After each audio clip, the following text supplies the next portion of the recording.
దాదాపు ఏడాది తర్వాత తాడిపత్రి పట్టణంలోకి మాజీ ఎమ్మెల్యే కేతిరెడ్డి పెద్దారెడ్డి అడుగుపెట్టిన పరిస్థితి హైకోర్టు ఆంక్షల నేపథ్యం అలాగే ఎన్నికలు గతంలో జరిగిన ఎన్నికల నేపథ్యంలో దాదాపుగా ఏడాది కాలంగా తాడిపత్రికి దూరం ఉంటారు. ఇవాళ కొద్దిసేపు క్రితమే తాడిపత్రికి వెళ్ళిన పెద్దారెడ్డిని అనంతపురం జిల్లా కేంద్రానికి పోలీసులు తరలించిన పరిస్థితిని ప్రస్తుతం మన వద్ద మాట్లాడడానికి మాజీ ఎమ్మెల్యే కేతిరెడ్డి పెద్దారెడ్డి ఉన్నాడు. ఆయన అడిగి తెలుసుకునే ప్రయత్నం చేద్దాం. ఏదైతే ఉందో మీకు దాదాపు ఏడాది కాలంగా మీరు మీ తాడిపత్రి పట్టణానికి దూరంగా ఉన్న పరిస్థితి ఉంది. దీన్ని ఎలా చూస్తారు? ఎందుకంటే హైకోర్టు ఆంక్షల నేపథ్యంలో పోవాలని చూశారు, పోలీసులు అడ్డుకోవడం, ఇవి మొత్తం ప్రక్రియ కొనసాగిందిగా. ఇవాళ మీరు హఠాత్తుగా అక్కడికి వెళ్ళడానికి కారణం ఏమి? అంటే నా ఇంటికి నేను సంవత్సరం నుండి నేను తాడిపత్రికి పోలే. హైకోర్టు ఆర్డర్ తీసుకున్న తర్వాత కూడా పోలీస్ అధికారులు దాన్ని అనుసరించలే. అంటే ఏదో కాదు చెప్పి నన్ను పోనీకోన చూస్తున్నారు. ఎన్ని రోజులైతే నేను తాడిపత్రి నా సొంత ఇంటికి పోకోకుండా ఉండగలను? ఖచ్చితంగా ప్రతిరోజు నేను పోవాలనే ఆలోచన వచ్చినప్పుడల్లా పోలీస్ అధికారులు వచ్చి నా ఇంటి చుట్టుముట్టు చేసి అవసరస్ చేయడం జరుగుతున్నది. ఈరోజు ఉదయమే నేను 7:30-8 గంటల ప్రాంతంలో నా ఇంటికి నేను పోవడం జరిగింది. ఎందుకు కార్యక్రమాలు ఉన్నాయి, మా పార్టీ కార్యక్రమాలు ఉన్నాయి, పార్టీ కోసం పనిచేయాలా. అక్కడ ఉన్నటువంటి కార్యకర్తలకు నాయకులకు బయట నుండి ఎన్ని రోజులు భరోసా ఇచ్చినా కూడా బాగుండదు. మనం అక్కడుండే ఒక భరోసా కల్పించి పార్టీ కార్యక్రమాలు చేయాలనే ఉద్దేశంతో నేను పోవడం జరిగింది.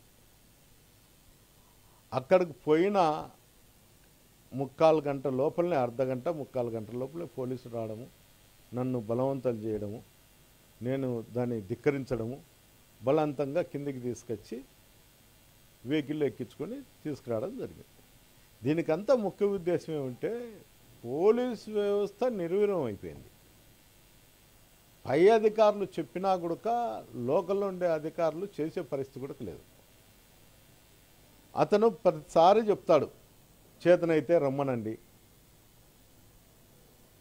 వచ్చి ఈడున్నవను పోలీసులను అడ్డపెట్టుకొని నేను చేస్తాడా అనేది అతని అభియోగం.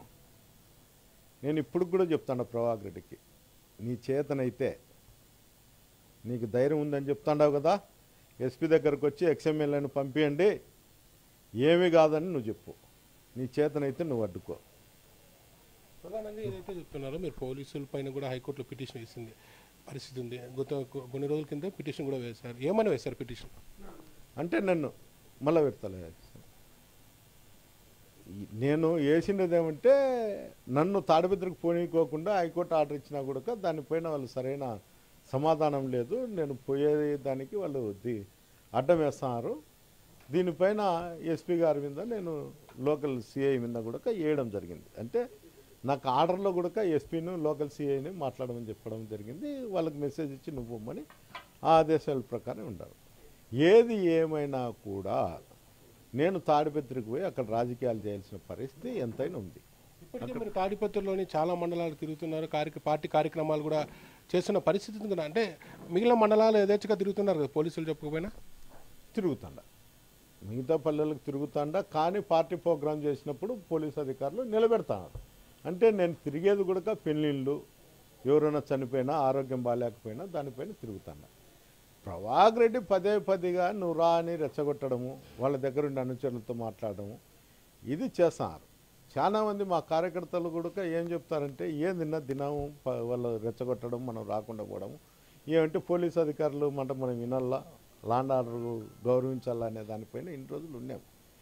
ఎన్ని రోజులు పోయినా కనీసం పార్టీ ప్రోగ్రాంలు చేసే పరిస్థితి కూడా అక్కడ కానరావడం లేదు. ప్రధానంగా చెప్పండి, మీ ఇంటికి సంబంధించి నిన్న మున్సిపల్ అధికారులు కూడా సర్వే చేసిన పరిస్థితి, ఇంట్లో రిజిస్ట్రేషన్తో పాటు ఇప్పుడు మీరు ఏదో బిల్డింగ్ కట్టారో మొత్తం వైలేషన్ చేసి కట్టారని ఒక ఆరోపణ కూడా వస్తుంది. దీని ఏం జవాబు చెప్తారు? ఆరోపణ చేయడం అయితే అతను వాస్తవం, కానీ ఎక్కడన్నా ఫ్లాట్లు, వెనక ఫ్లాట్ ఒకటి ముందర ఫ్లాట్ ఒకటి క్రాస్ ఎక్కడ ఉండదు. అసలుకు వాళ్ళ దగ్గర మున్సిపాలిటీ, నా ఇంటి పక్కన మున్సిపాలిటీ సైట్ ఉంది, దాని రికార్డు కూడా లేదు. వాళ్ళు దాంట్లో ఏమి 1 to 16 వరకు ఫ్లాట్లు కొలచమని చెప్పినారు. 16కు కానీ 1కు కానీ దాని దగ్గర డాక్యుమెంట్ కూడా లేదు.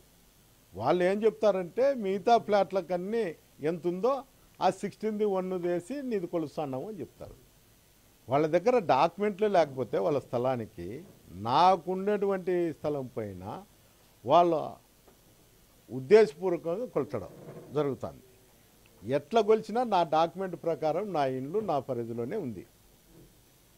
ఏరా వాళ్ళ డాక్యుమెంట్ నేను కొన్నా, దాంట్లో పక్కన కూడా 1.5 సెంటు కొన్నాం ఈ టాయిలెట్స్ కానీ. అది కూడా వానికి డాక్యుమెంటే లేదు, మీరు కొనడమే వేస్ట్, అది నీ సొంత స్థలము అంటే నీ బిల్డింగ్ అవతలకు పోతుందని. ఏదేమైనా చట్టపరంగా నేను ఎదుర్కొనేదానికి సిద్ధంగా ఉండా. ప్రభాకర్ రెడ్డి కుతంత్ర రాజకీయాలు ఈ రెచ్చగొట్టే ధోరణి చేసి ఎక్కడన్నా ఎవరన్నా క్రైమ్ చేస్తే నన్ను ఇరికేయాలనేది అతని ఆలోచన. ఏదేమైనా కేసులకు భయపడే మనస్తత్వం నాది కాదు. అతనికి ఏమన్నా భయపడే మనస్తత్వం ఉందేమో కానీ నాది కాదు. నేను ఎప్పటికైనా కానీ అప్పుడు చెప్తాడా, ఇప్పుడు చెప్తాడా, నేను ఎప్పుడు కూడా ఫేస్ చేసేదానికి రెడీగా ఉండా. అతని చేతనైతే పోలీసులను అడ్డపెట్టుకోకుండా అతను చేయమను. నాతో ఏం రాజకీయంగానే చేయమను, వ్యక్తిగతంగానే చేయమను, ఏమి చేసినా నేను సిద్ధంగా ఉండా. ఎనీ టైం నేను అతని యాటికి చెప్తే అటుకి అతనే చెప్తాడు. నాకు ఎక్స్ఎమ్మెల్యే కుటుంబానికి సరిపోదని, నాకు ఎక్స్ఎమ్మెల్యే కుటుంబానికి సరిపోదని చెప్పినప్పుడు మా 2 కుటుంబాలే ఏదైనా కానీ చేయాల. పక్కన వాళ్ళంతా ఏంటికి, ఆ సైన్యం ఏంటికి, ఆ బంగాక వ్యాపారం ఏంటికి, మటకా వ్యాపారం ఏంటికి, ఊర్ల మీద పడి దోచుకోవడం ఏంటికి, మంగతాయిలు పెట్టుకోవడం ఏంటికి, వాళ్ళందరికీ ఉపాధి కల్పించి నీ ఇంటి దగ్గర పెట్టుకొని నువ్వు ప్రైవేట్ సైన్యాన్ని పెట్టుకొని ఇవన్నీ మాట్లాడుతున్నావు. ఏం మాట్లాడినా నీ సైన్యం కాదు, నువ్వు కాదు, ఎంతమంది ఉన్నా కూడా నువ్వు పోయి ఎస్పీ గారితో నువ్వే పర్మిషన్ తీసుకో. లాండ్ ఆర్డర్ ఏం జరగదు సార్, మేము ఎక్స్ఎమ్మెల్యేని రాని చూస్తామని చెప్పమను. అతని చేతనైతే చెప్పమను. అడ్డరంకులు చేసుకుంటా, పనికిమాల నా కొడుకులతో మీడియా ముందర మాట్లాడించుకుంటా, వీడియోలు పెట్టుకుంటే ఉంటే కాదు. చేతనైతే నేను మాట్లాడిన దానికి అతను చెప్పమను.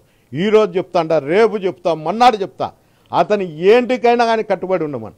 యుద్ధానికైనా సరే, రాజకీయానికి సరే, ఏందన్నా అతను ఏం చెప్తాడంటే ముండమోపి రాజకీయాలు చేస్తాను. మా ప్రజలు ఎక్స్ఎమ్మెల్యేని ఊర్లోకి రమ్మను. అతనికే కాదు, మా ప్రజలు కూడా అతన్ని కూడా ఏడన్నా కానీ అడ్డుకునేదానికి సిద్ధంగా ఉండాలి. ఏదైతే ఉందో దాదాపుగా 7 ఏడాది కాలంగా పార్టీ కార్యక్రమాలు చేయకుండా ఎలా దూరం ఉంటామని చెప్పి పెద్దారెడ్డి చెప్తున్న పరిస్థితి. అలాగే ఏదైతే ఉన్నారో ప్రస్తుతం మున్సిపల్ చైర్మన్ ఎక్కడికి చెప్పినా తను రావడానికి కూడా సిద్ధంగా ఉన్నాయని, అది యుద్ధమైన రాజకీయంగా తేల్చుకోవడానికి సిద్ధంగా ఉన్నాయని పెద్దారెడ్డి చెప్తున్న పరిస్థితి. Camera Sudarshan, Srinivas, NTV.